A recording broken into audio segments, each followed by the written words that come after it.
কলকাতা থেকে মাত্র 2.5-3 ঘন্টায় চলে আসুন নিমপিট শ্রীরামকৃষ্ণ আশ্রম, সারদা আশ্রম এবং কৈখালি থেকে চলে আসুন ঝড়খালিতে। খুব কম খরচায় দেখে নিন সুন্দরবনের কাছাকাছি এই সুন্দর একটি অঞ্চলকে। ভিডিওটি পুরো দেখলে বিস্তারিত সকল তথ্য আপনারা পেয়ে যাবেন। বাড়ি থেকে কাকভোরে বেরিয়ে শিয়ালদা স্টেশন থেকে লক্ষ্মীকান্তপুর লোকাল ধরলাম 7:12। সেখান থেকে চলে এলাম জয়নগর মজিরপুর, এসে একটু টিফিন করলাম।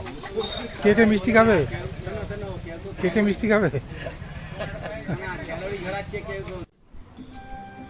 জয়নগর মজিলপুর স্টেশন থেকে মাত্র 15 টাকা অটো ভাড়ায় আমরা চলে এলাম নিমপিট শ্রীরামকৃষ্ণ আশ্রম।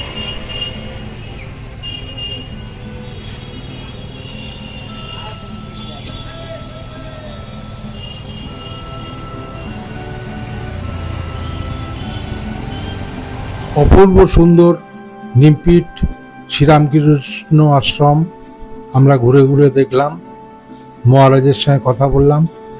দুপুরের ভোগ প্রসাদ নেওয়ার জন্য 10 টাকা করে কুপন কাটলাম এবং কৈখালি যাওয়ার জন্য এবং সেখানে লজে থাকার ব্যবস্থা কথা বলাতে মহারাজ সেই ব্যবস্থা করে দিলেন। যদিও এই ব্যবস্থা আমরা আগেই ফোনে মহারাজের সঙ্গে কথা বলে করেছিলাম।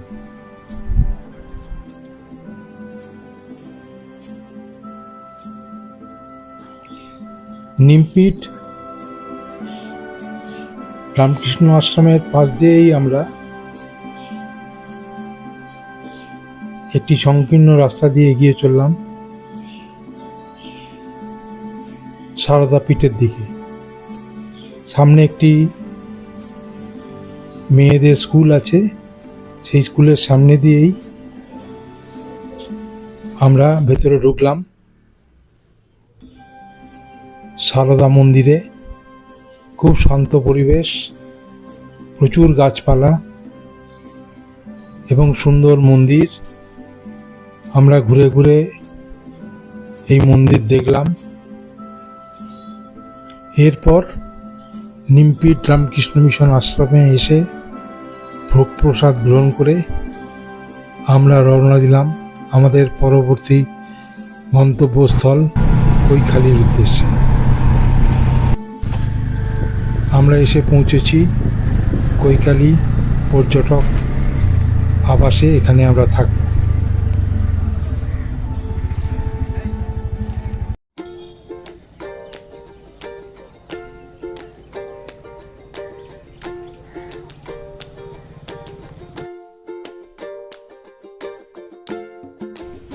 কৈখালিতে টুরিস্ট লজ থেকে মাতলার ছবি।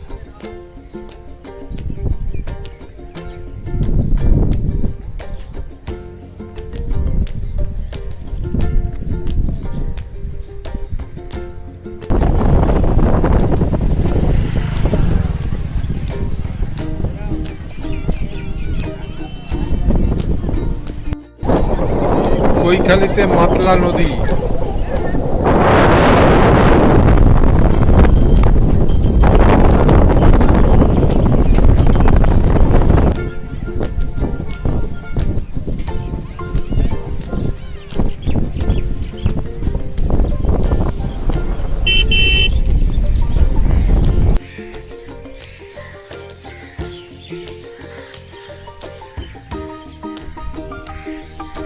পরের দিন সকালে আমরা কৈখালি থেকে ঝড়খালির দিকে যাওয়ার জন্য লঞ্চের জেটির দিকে যাচ্ছি।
কৈখালি থেকে আমরা লঞ্চে এগিয়ে চলেছি ঝড়খালির পথে।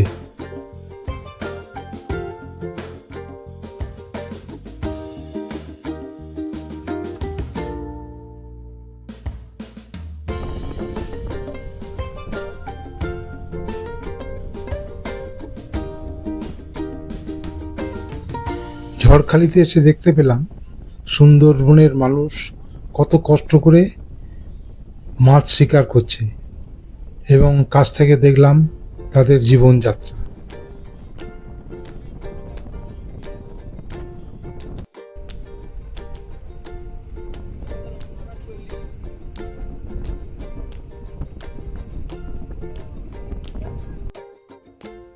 ঝড়খালি জেটিঘাটে নেমে বাঁশের সেতু পেরিয়ে মূল ভূখণ্ডে পদার্পণ।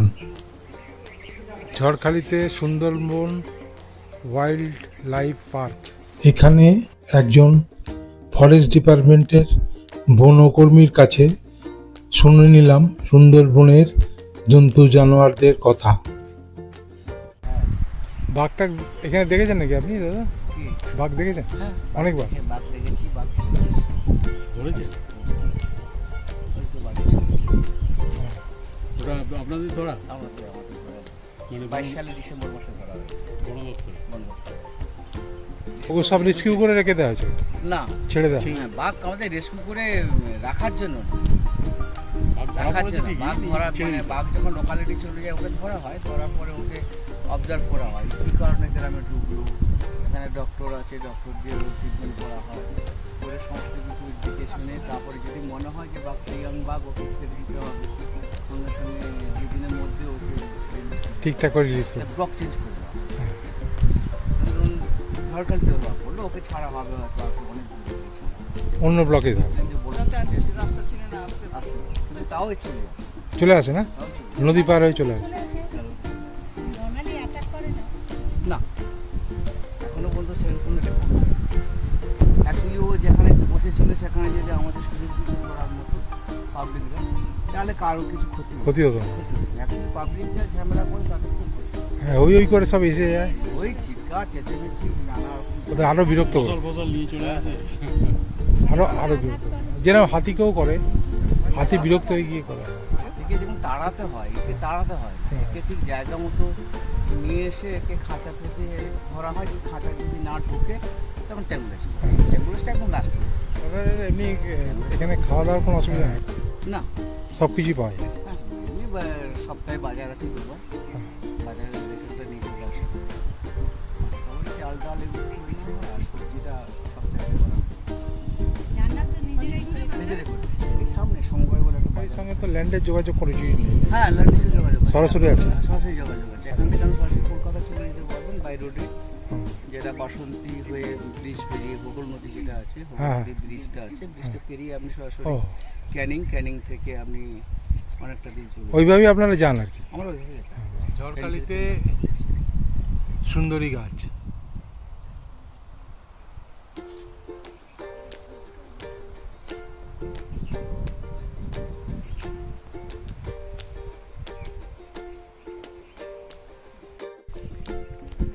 ঝড়খালির জঙ্গলের রাস্তা দিয়ে আমরা হাঁটছি। ঝড়খালিতে বেশ কিছুক্ষণ ঘুরে পার্ক দেখে,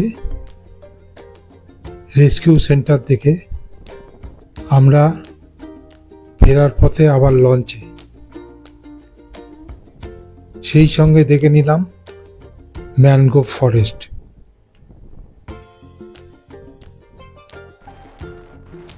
লঞ্চে ফিরে শুরু হলো নিজেদের মধ্যে আড্ডা। সাঁতার জানেন? সাঁতার জানলে আপনি কি পারবেন না?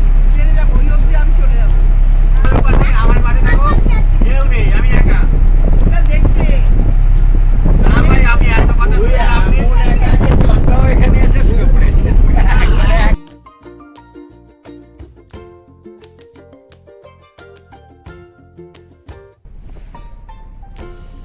ঢেউয়ের দোলায় ভাসতে ভাসতে ঝড়খালি থেকে এগিয়ে চলেছি কৈখালির দিকে।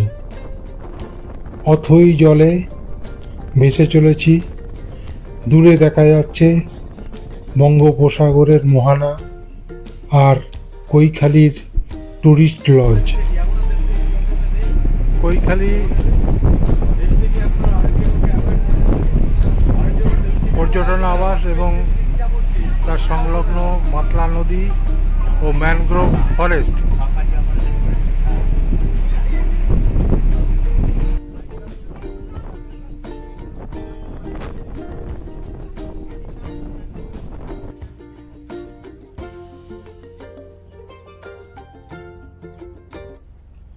দূর থেকে দেখতে দেখতে আমরা পৌঁছে গেলাম কৈখালির জেটি ঘাটে।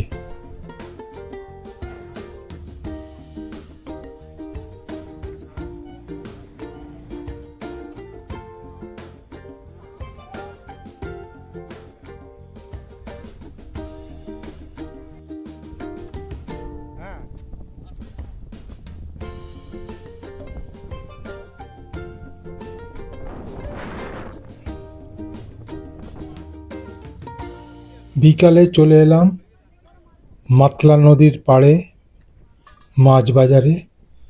মৎস্যজীবীরা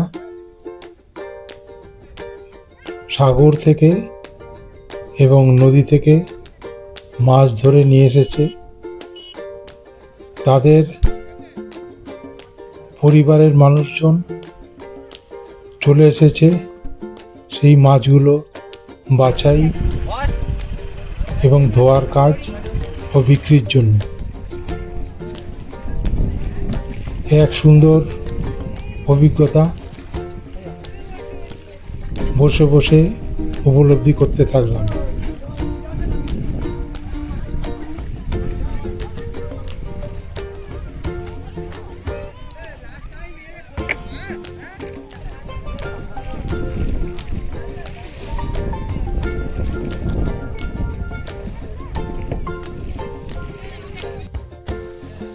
জেটির পাশেই জোয়ারে ম্যানগ্রোভ অরণ্য।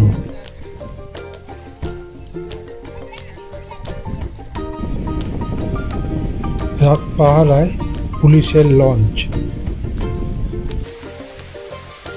খরা শ্রাবণে রাতভর বৃষ্টি। ভোরে শ্রাবণ ধারায় মনকে স্নাত করে নিলাম।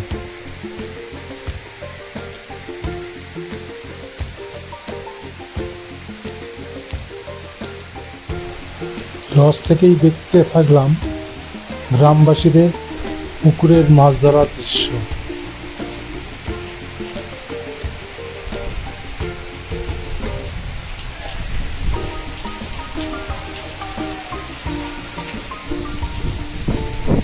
অনেকক্ষণ অজোর ধারায় বৃষ্টির পর এবার বোধহয় থামবার পালা। কৈখালির পর্যটন আবাস থেকে রামকৃষ্ণ মিশন মন্দির এবং তার পাশে মাতলা নদী। আজ কৈখালি থেকে আমাদের ঘরে ফেরার পালা। ভিডিওটি যারা দেখলেন, যদি ভালো লেগে থাকে তাহলে লাইক, শেয়ার এবং চ্যানেলটিকে সাবস্ক্রাইব করে দেবেন। আগামী দিনে এইরকম আরও ভিডিও আনার চেষ্টা করব এবং এই ভ্রমণ সংক্রান্ত যাবতীয় তথ্য ডেসক্রিপশন বক্সে জানিয়ে দেব। নমস্কার, ধন্যবাদ।